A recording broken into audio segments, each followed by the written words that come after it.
On est le 18 mars 1985 à Garden Grove, en Californie. Ici, tout est presque trop parfait. C'est un quartier paisible où les belles maisons se ressemblent toutes et où les jardins sont parfaitement entretenus. C'est dans ce paysage de carte postale que l'officier Halligan commence son service de nuit. À 3h du matin, alors qu'il sillonne dans les rues vides de la ville, sa radio s'active. Sa centrale lui demande de foncer à Ocean Breeze Drive au numéro 12551. Un homme paniqué rapporte que sa femme se serait faite tirer dessus.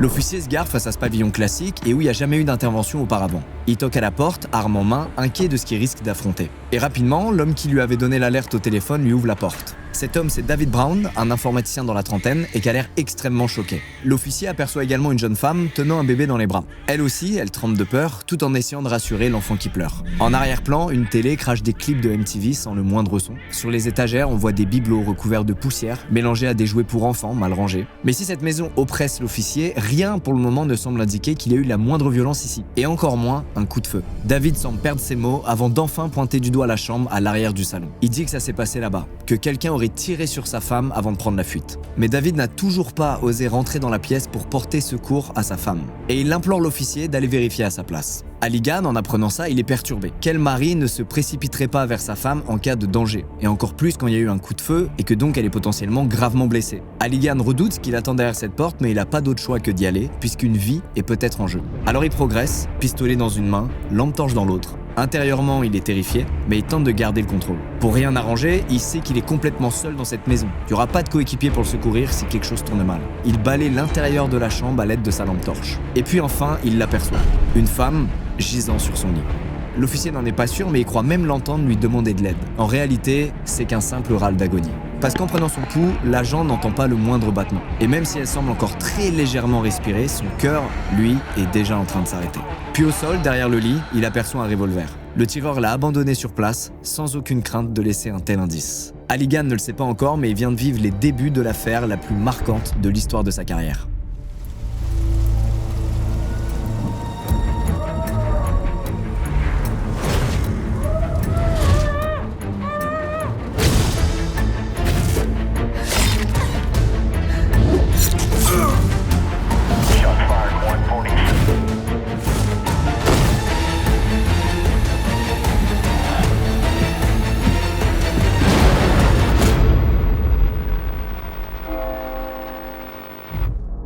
Avant de plonger dans l'histoire, laissez-moi vous parler du sponsor de cette vidéo, NordVPN. C'est l'hiver, vous allez vous mettre sous un plaid et regarder du contenu. Et ben sachez qu'avec NordVPN, vous pouvez accéder à tout le contenu géobloqué en France en changeant d'emplacement virtuel. En ce moment par exemple, vous avez le film Les 4 Fantastiques sur Disney+ avec une adresse IP hors France. Aussi, si vous recevez un nouveau tel ou ordinateur à Noël, vous pouvez directement le protéger avec NordVPN grâce à la protection anti-menace qui bloque les sites web malveillants, les trackers et les publicités intrusives, et aussi grâce au chiffrement des données qui renforce votre confidentialité sur internet. La bonne nouvelle, c'est qu'avec un seul abonnement NordVPN, vous pouvez protéger jusqu'à 10 appareils en simultané, téléphone, tablette, ordi, Apple TV, Android TV, et vous avez 4 mois d'abonnement supplémentaire offert sur les abonnements de 2 ans exclusivement via mon lien en description. C'est satisfait ou remboursé sur les 30 premiers jours et vous avez une assistance client dispo 24 h sur 24 et 7 jours sur 7. Alors allez-y, sentez-vous libre d'essayer. Vous pouvez télécharger l'application via mon lien en description, via le QR code qui s'affiche en ce moment même à l'écran, et désormais on peut plonger dans ce nouveau thread d'horreur. Quelques minutes plus tard, la maison est entièrement investie par des policiers venus en renfort et par des médecins urgentistes. La victime est identifiée comme Linda Brown, la femme de David. Elle est immédiatement transportée à l'hôpital le plus proche dans l'espoir qu'elle puisse encore être sauvée. De leur côté, les policiers recueillent les premières dépositions. Ils se tournent d'abord vers David, le père de famille, qui n'hésite pas à désigner un coupable. Selon lui, c'est Cinnamon Brown, sa propre fille de 14 ans, qui aurait tiré sur sa femme après une violente dispute. Il explique que Cinnamon n'aurait jamais accepté Linda, donc sa belle-mère, dans leur famille. Parfois, entre elles, la situation était tellement tendue que David a fini par acheter une caravane dans laquelle logeait partiellement Cinnamon, tant il en avait marre de les voir se disputer. Mais selon lui, jamais il aurait cru qu'elle finirait par faire une chose pareille. Sous son toit vit également Patty Bailey, une autre adolescente de 17 ans. C'est la sœur de la victime que David aurait accepté de recueillir à cause d'une situation familiale extrêmement difficile. Elle dormait quand les coups de feu ont retenti vers 2h du matin, mais elle s'est barricadée de peur d'être attaquée à son tour. Elle a ensuite attendu le retour de David, qui était parti faire quelques courses en ville en pleine nuit, apparemment excédé par une énième dispute qui opposait Cinnamon et Linda. C'est donc en rentrant vers 3h du matin qu'il a découvert le cauchemar dans lequel sa famille venait de plonger. Les policiers tiennent donc une coupable clairement identifiée, Cinnamon. Le problème, c'est que personne ne sait où elle est. L'alerte est donc donnée sur les ondes et toutes les patrouilles de la ville se mettent à sa recherche. Ce soir-là, c'est des centaines d'officiers qui reçoivent une description physique et une photo de Cinnamon Brown. Au même moment, la terrible nouvelle tombe. À seulement 23 ans, Linda Brown, la femme de David, est décédée à l'hôpital. Elle laisse derrière elle une petite fille de 7 mois et une famille endeuillée. Au petit matin, vers 7h, les voisins et les proches de la famille se réveillent en découvrant l'horreur qui vient de frapper leur quartier. Cinnamon, elle, est toujours introuvable. Mais un officier fouille le jardin et il finit par entendre quelque chose d'étrange à l'arrière de la maison. Une sorte de respiration lourde qui semble provenir d'une niche pour chien. En éclairant l'intérieur du petit abri rouge avec sa lampe torche, il aperçoit un corps. Celui d'une adolescente, recouvert dans un horrible mélange d'urine et de vomi. Et soudainement, elle se met à bouger. Elle relève la tête, puis rampe vers l'officier sans dire le moindre mot. Le policier est surpris et terrifié, alors il recule de quelques pas avant d'apercevoir son visage. Ce visage, c'est celui d'une ado qui a l'air épuisée, mais qui rayonne d'innocence. Ses yeux le regardent comme s'il était son sauveur, comme s'il venait enfin la sortir de l'enfer. Et en s'approchant de plus près, pas de doute, cet ado, c'est Cinnamon Brown. Dans ses mains, il tient un petit papier entouré d'un ruban violet. Le policier le saisit et lit cette phrase aussi terrifiante qu'incriminante. « Pardonne-moi Seigneur, je ne voulais pas lui faire de mal ». Cinnamon est rapidement pris en charge dans la maison où elle n'arrête pas de vomir. Dans la niche pour chiens, on retrouve des emballages de médicaments qui pourraient tuer n'importe quel adulte. Les enquêteurs découvrent que ce soir-là, elle aurait pu ingérer l'équivalent de 80 cachetons et que Cinnamon aurait donc tenté d'en finir juste après avoir commis le meurtre. Pourtant, elle est toujours vivante puisque ses vomissements cette nuit-là l'ont sauvée, bien qu'elle soit toujours dans un état très inquiétant. Mais plutôt que de la conduire à l'hôpital, les policiers lui passent les menottes et l'embarquent directement au commissariat. Ils veulent surtout pas laisser passer une chance d'obtenir des aveux à chaud. Complètement désorientée, Cinnamon continue de vomir tout le long du trajet dans la voiture de police. Elle est ensuite conduite dans une salle d'interrogatoire où l'attendent 2 enquêteurs. C'est toujours délicat pour des officiers de gérer des cas si graves, surtout quand c'est une mineure qui est concernée. D'autant plus qu'ils sont super étonnés en voyant le profil de Cinnamon, puisqu'elle semble très gentille, très polie et pleine de vie. Ils n'arrivent pas à croire qu'elle ait pu commettre une chose pareille ce soir-là, mais il faut savoir ce qui s'est passé, donc ils vont procéder à l'interrogatoire. Alors ils lui lisent immédiatement ses droits, puis s'apprêtent à la questionner sur le scénario horrible de cette soirée. Et puis ils n'ont pas le temps de poser la moindre question que Cinnamon prend la parole et leur dit que c'est bien elle qui a tiré, et demande si son père va bien.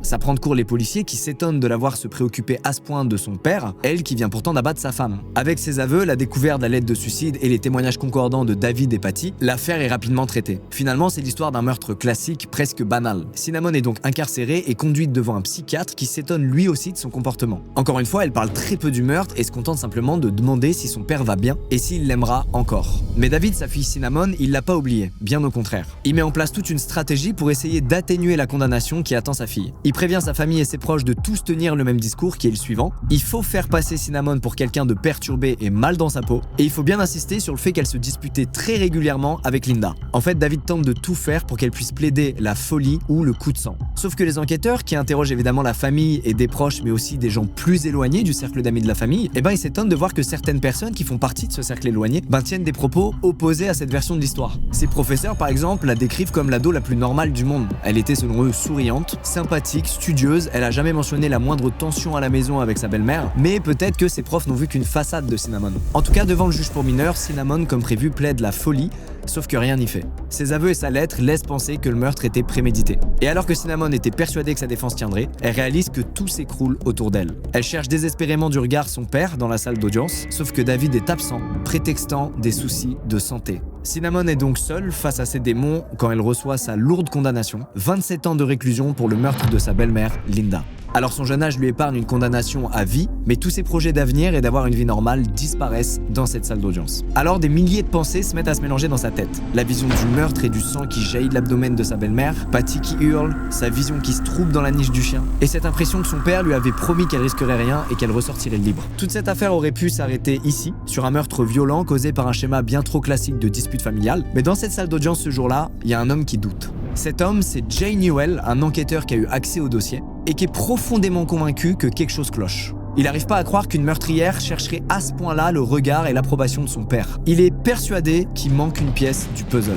Alors après le jugement, il replonge dans le dossier. Déjà en réécoutant certains interrogatoires, notamment ceux de David, il s'étonne de voir qu'il a une sorte d'air très hautain que les enquêteurs n'ont pas relevé sur le moment. Il n'a pas l'impression d'écouter un père en détresse, mais plutôt un grand manipulateur. C'est comme si David était fier de donner un alibi solide, pas pour se disculper et faire avancer l'enquête, mais plus pour prouver aux policiers qu'il est plus intelligent qu'eux. Jay retrouve également un autre témoignage qui a rapidement été classé sans intérêt par ses collègues. C'est celui d'une ex-femme de David qui déclare l'avoir trouvé extrêmement calme malgré cette tragédie. Selon elle, c'est honorable qu'il tienne le choc, mais elle s'étonne, elle qui l'a connu très sanguin et émotif, de sa réaction face à ce drame. Tout l'inverse donc de ce qui semble montrer aux enquêteurs actuellement. Mais tout ça à l'époque n'a fait tiquer personne. Malheureusement pour le moment, Jay peut évidemment rien faire puisqu'il n'a pas le pouvoir à lui seul de relancer l'enquête. Ses collègues se sont déjà penchés sur le sujet et le jugement a déjà été rendu. Pourtant, au fond de lui, il sent bien qu'il y a une vérité différente à aller trouver au bout de ce chemin. Alors il décide de s'y mettre seul pour en avoir le cœur net. De sa propre initiative, il passe désormais tout son temps libre sur le dossier, en plus des autres enquêtes qu'il mène au quotidien. Et il va faire ça sans relâche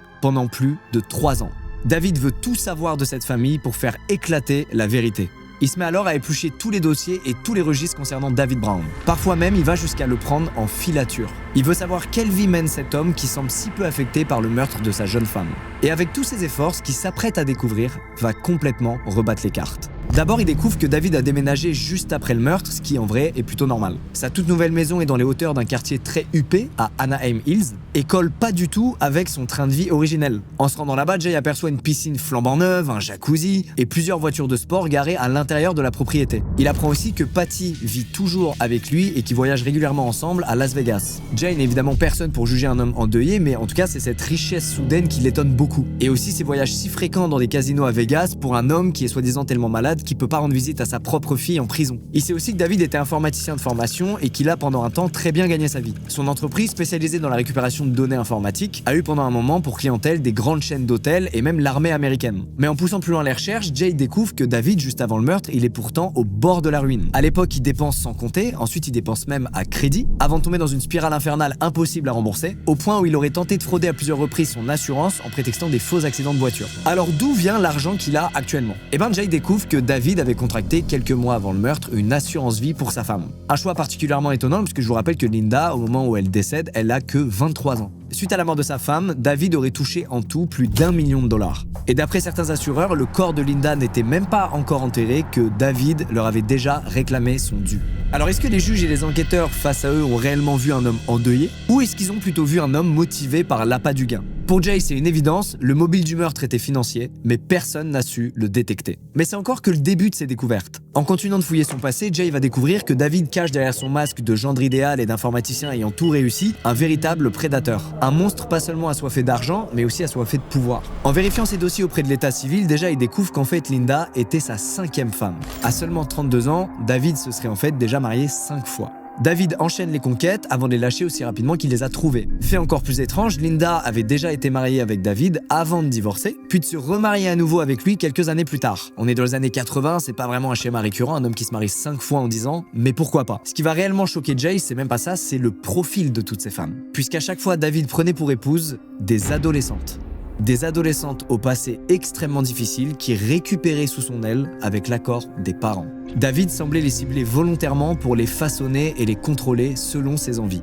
Jay contacte alors certaines de ses ex-femmes qui confirment tout le caractère extrêmement manipulateur de David. On lui raconte notamment comment il a fini par rencontrer Linda et Patty, et autant vous prévenir, c'est affreux. Alors qu'il divorce avec sa première femme, qui a mis au monde Cinnamon, David se met à sympathiser avec l'une de ses voisines, une certaine Ethel Bailey qui est connue pour avoir de gros problèmes d'argent. Et d'ailleurs, c'est peu dire tant la situation de cette femme est précaire. Elle vit uniquement des aides de l'État tout en élevant seule 11 enfants. David, lui qui à l'époque réussit tout professionnellement, lui propose un peu de soutien financier. Quelques cadeaux par-ci par-là pour elle et ses enfants. Et puis il lui avoue qu'il a un grave cancer et qu'il aurait bien besoin d'aide lui aussi à la maison. Alors il propose à cette femme seule et en difficulté d'embaucher 2 de ses filles en échange d'une rémunération. La mère se dit que ça leur fera un peu d'argent de poche et surtout, elle prend en pitié cet homme qui a l'air profondément triste en plus d'être gravement malade, sans se douter une seule seconde qu'il est en réalité très dangereux. Parmi ses filles se trouve Pam, une ado de 16 ans. Alors si au début tout semble normal, David évidemment va finir par flirter avec elle alors qu'il s'approche déjà de la trentaine. Et puis David se lasse de Pam et braque désormais son attention sur sa petite sœur,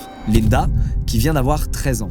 Là encore, il la fréquente quelques années contre l'avis de sa mère qui finira encore une fois par céder. Et aux 17 ans de Linda, David la demande en mariage. Sa mère, qui dépend presque entièrement de David pour subvenir à ses besoins, n'a pas d'autre choix que d'accepter. L'emprise est totale. La mère sombre dans l'alcoolisme et n'arrive plus à gérer ses enfants, et en grand sauveur qu'il est, David accepte alors d'accueillir Patty, une autre petite sœur de Linda. Elle vient de se disputer violemment avec sa mère, elle a plus aucun endroit où aller, et comme elle a toujours vu David comme son héros et le père qu'elle n'a jamais eu, eh ben elle est très heureuse d'aller vivre chez lui. Malheureusement, sans le savoir, elle s'apprête à rejoindre un monstre qui va abuser d'elle pendant des années, dans le secret le plus total. Quelques années plus tard, Patty, qui se sent désormais bien intégrée dans cette famille de substitution, a fini par normaliser les abus dont elle est quotidiennement victime. Elle est persuadée que c'est comme ça que ça se passe dans une maison normale, puisqu'elle n'a jamais connu une maison normale, et elle pense que sa vie entière repose sur David, qu'elle est prête à tout pour garder garder près d'elle. David est donc entièrement entouré de femmes qu'il a manipulées quand elles n'étaient que des enfants et qui sont maintenant prêtes à tout pour lui. Et c'est justement ce qu'il voulait pour pouvoir abuser d'elle autant qu'il le souhaite. De son côté, Jay continue de mener l'enquête et il étudie minutieusement tout le dossier et il finit par consulter à nouveau le registre des mariages au cas où il serait passé à côté d'un nom.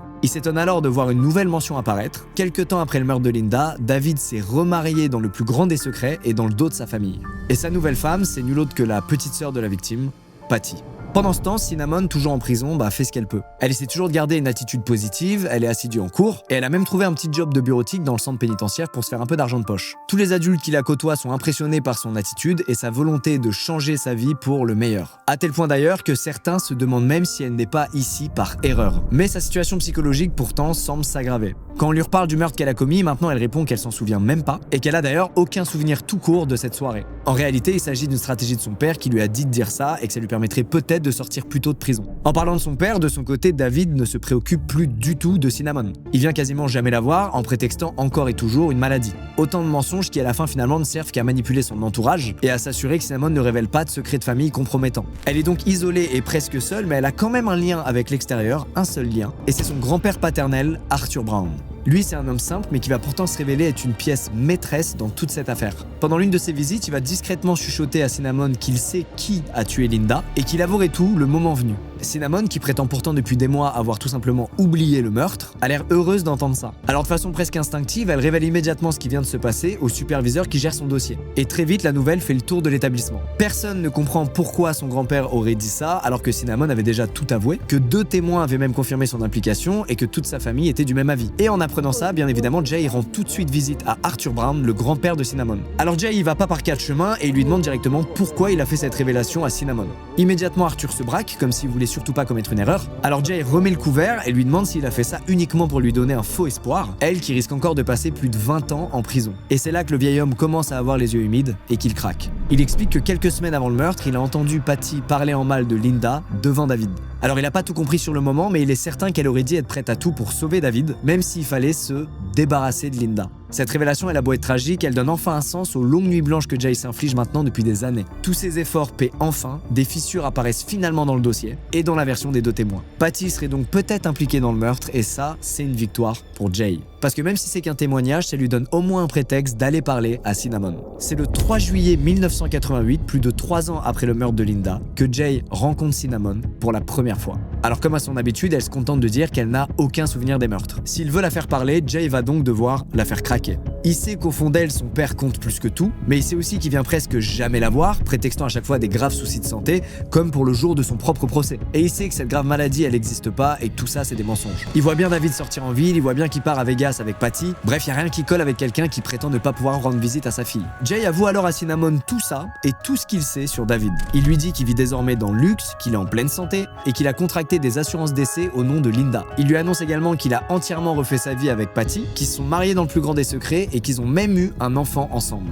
Toutes ces révélations évidemment sont fracassantes pour Cinnamon qui savait quand même depuis quelque temps qu'il y a quelque chose qui tournait pas rond. À ce moment précis, tout va à 1000 à l'heure dans sa tête et les larmes finissent par monter. Elle repense à l'absence de son père au procès, à son absence au parloir et surtout à ce qui lui a martelé année après année. Joue la folie, dis que tu ne te rappelles de rien, ça allégera ta peine.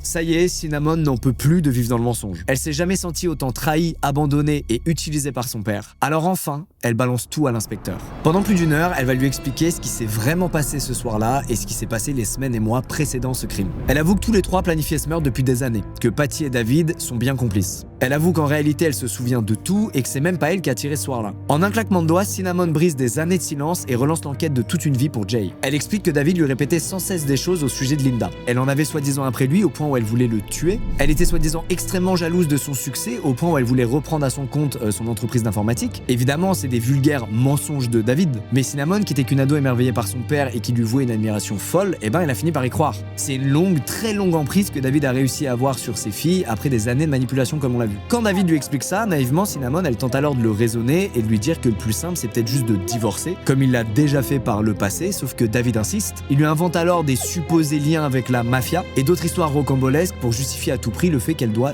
disparaître de leur vie. Et pour casser encore un peu plus leur barrière mentale, il joue la victime, comme il l'a toujours fait, et il dit que si elle ne meurt pas, il n'aura pas d'autre choix que de quitter la ville à tout jamais, donc loin d'elle, et voire peut-être même de mettre fin à ses jours. En d'autres termes, il leur dit que si elle refuse de l'aider, elle risque tout simplement de ne plus jamais le voir. Il leur dira aussi à plusieurs reprises une phrase qui restera gravée dans leur mémoire à jamais et qui est la suivante: « Si vous m'aimiez vraiment, alors vous le feriez ». Face à cette pression constante, les filles craquent et sombrent dans le délire de David. Par amour, elles sont prêtes à tout lui accorder. Elles ont trop peur qu'il quitte leur vie et qu'elles finissent seules et délaissées. Bref, l'ultimatum fonctionne. La vie à la maison est désormais bien macabre. À chaque fois que Linda s'absente, les filles réfléchissent à comment faire pour la tuer. En la poussant d'une falaise, en l'électrocutant dans son bain, ou bien en frappant son crâne avec une barre en métal. Toutes les options sont explorées au point où ça devient un petit jeu malsain dans lequel les filles font la compétition pour proposer toujours plus d'options à David qui s'émerveille de voir l'influence qu'il a sur elle. Linda, elle, imagine pas un seul instant que les filles avec qui elle dîne chaque soir réfléchissent à s'il vaut mieux la poignarder ou l'étouffer durant son sommeil. Un soir de février 1985, David annonce à Patty que le moment est venu. Il lui tend un revolver et il lui demande d'en finir. Alors sans réfléchir, elle saisit l'arme, puis se dirige vers la chambre parentale. Mais à peine arrivée sur le pas de la porte, elle fond en larmes. Elle se rend compte qu'elle aime profondément sa sœur et que tout ça est horrible. Alors elle revient sur ses pas et elle explique à David qu'elle en est pas capable. Au petit matin, Linda se réveillera sans se douter que sa petite sœur se tenait à quelques mètres d'elle, arme en main, prête à la tuer. David en tiendra par rigueur et réfléchira plutôt à un autre plan. Il commence à se dire que c'est Cinnamon qui pourrait porter le chapeau puisqu'elle a que 14 ans. Si c'est elle qui avoue le meurtre, elle aura juste à déjouer le diagnostic des psychiatres et elle pourra éviter une peine très lourde. De cette manière, Patty serait hors de tout soupçon, Cinnamon resterait libre et ensemble ils pourraient enfin repartir de zéro sans le danger que représente Linda. Et pour parfaire la légende de Cinnamon, la petite fille psychologiquement instable, David lui apprend à se faire passer pour une ado rebelle, suicidaire et dérangée. Il lui apprend à écrire des lettres de suicide convaincantes et lui explique comment elle devra se comporter devant les policiers après le meurtre. Il lui montre également comment bien tenir le pistolet pour simuler une mort convaincante. Il demande donc à Cinnamon de viser le long de sa tempe et d'appuyer sur la gâchette pour provoquer une éraflure qui convaincra n'importe quel policier qu'elle a tenté d'en finir pour de bon.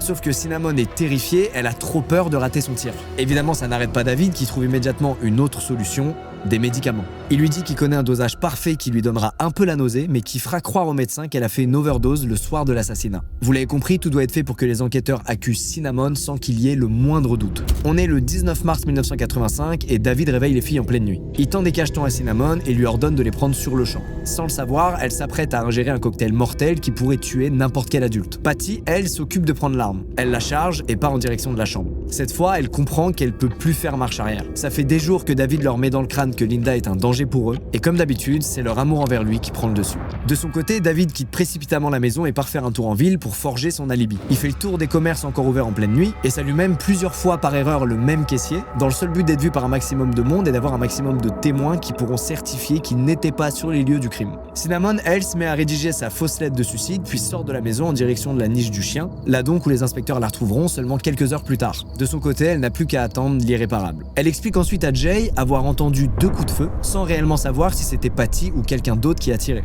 Après ces 2 coups de feu, elle explique avoir complètement perdu le contrôle de son corps, puisque les médicaments l'ont fait convulser et perdre connaissance. Elle raconte à Jay que son dernier souvenir à ce moment-là, c'est d'avoir aperçu son père, penché au-dessus d'elle, lui dire que ça y est, tout est enfin terminé.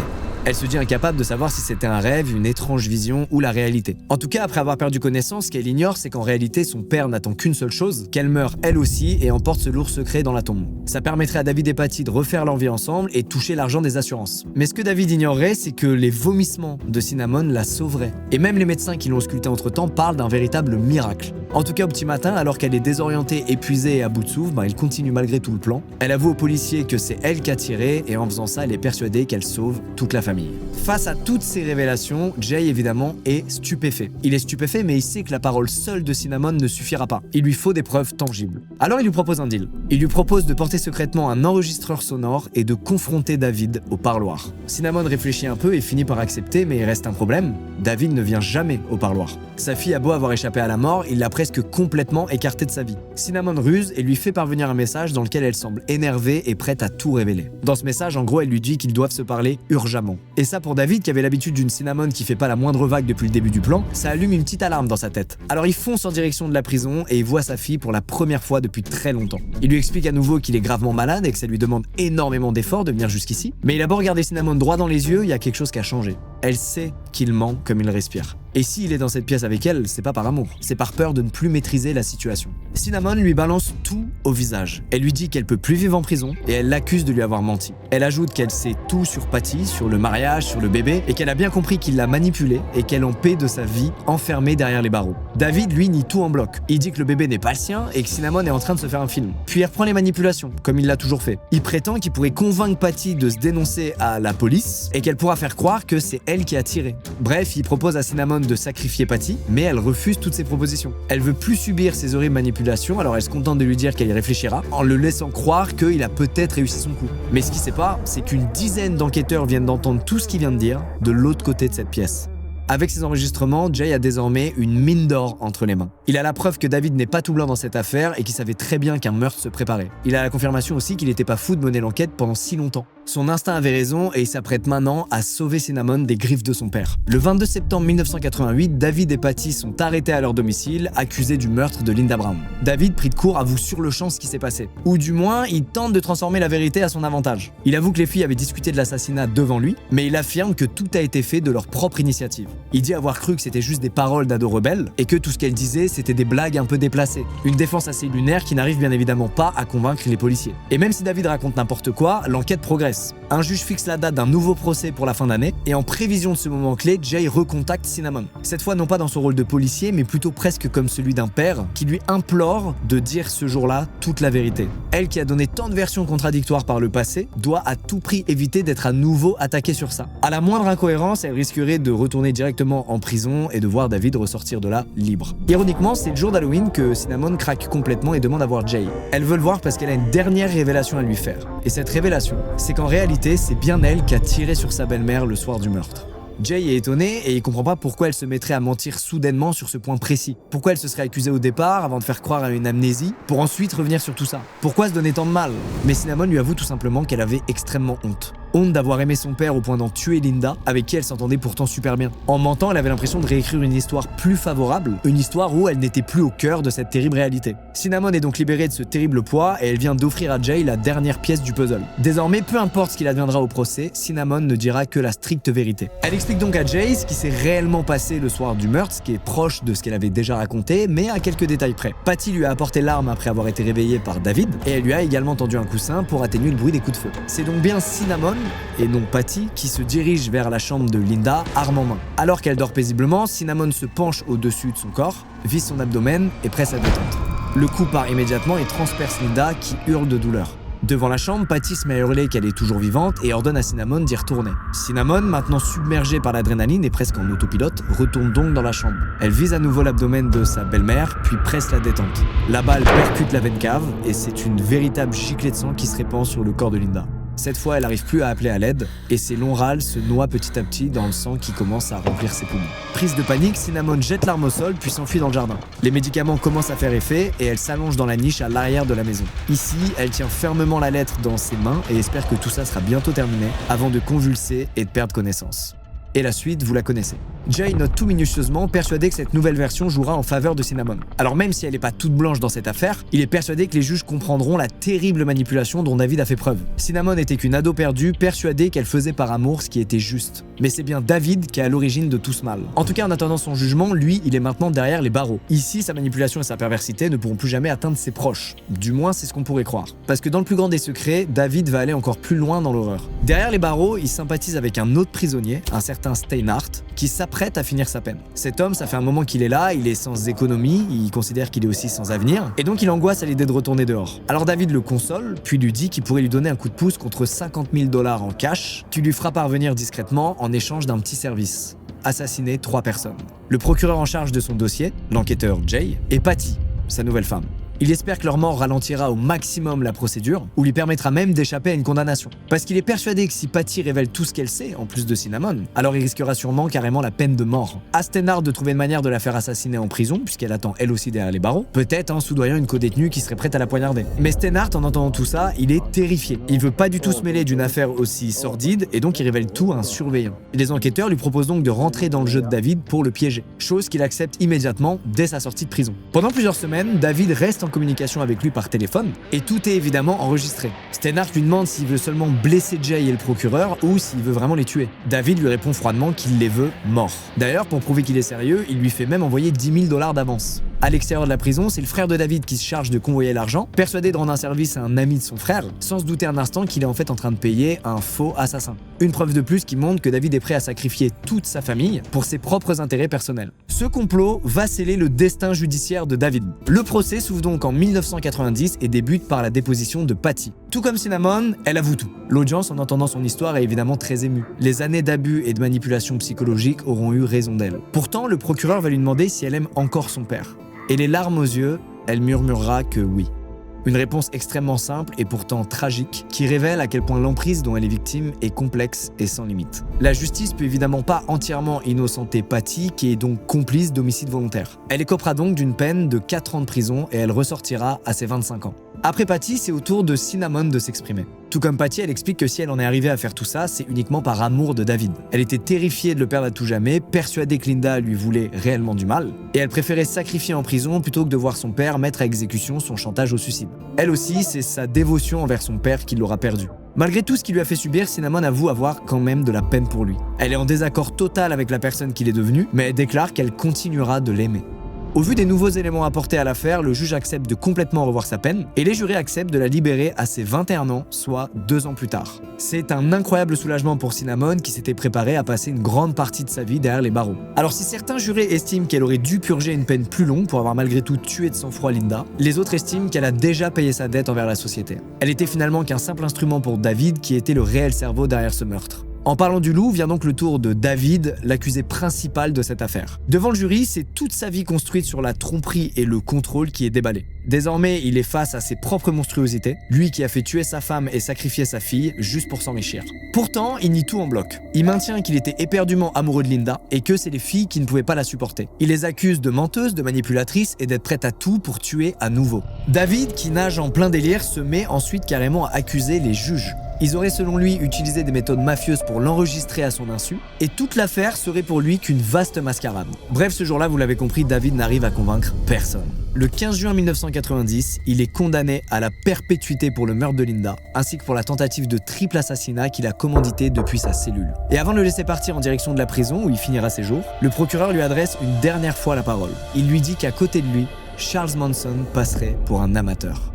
Cinnamon et Patty finiront comme prévu par sortir de prison seulement quelques années plus tard et referont toutes les deux leur vie loin des médias. Alors leur histoire tristement extraordinaire finira quand même par les dépasser et sera reprise dans une mini-série et aussi dans un livre devenu un best-seller, If You Really Loved Me, d'Ann Rule, qui est l'une des sources les plus complètes sur toute cette affaire et qui utilise comme titre la phrase que David répétait sans cesse à Cinnamon pour la convaincre de passer à l'acte. David, lui, mourra seul derrière les barreaux en 2014 sans n'avoir plus jamais pu faire de mal à qui que ce soit. Ce qu'il faut retenir, c'est les efforts exceptionnels de Jay pendant toutes ces années dans l'ombre et sur son temps libre qui auront permis d'enfin faire éclater la vérité sur cette affaire. En se basant uniquement sur son instinct et alors qu'un jugement avait déjà été rendu, c'est lui qui a réussi à rebattre les cartes et à rendre justice. Sans lui, David aurait continué sa vie hors de tout soupçon et aurait continué à abuser de plein d'autres victimes sur son passage. Et c'est sans compter sur Cinnamon qu'aurait passé injustement 20 ans de plus derrière les barreaux, par amour d'un père qui était pourtant prêt à la tuer. C'est la fin de cette terrible histoire, bravo Jay, justice a été rendue et on se retrouve très vite pour d'autres threads d'horreur.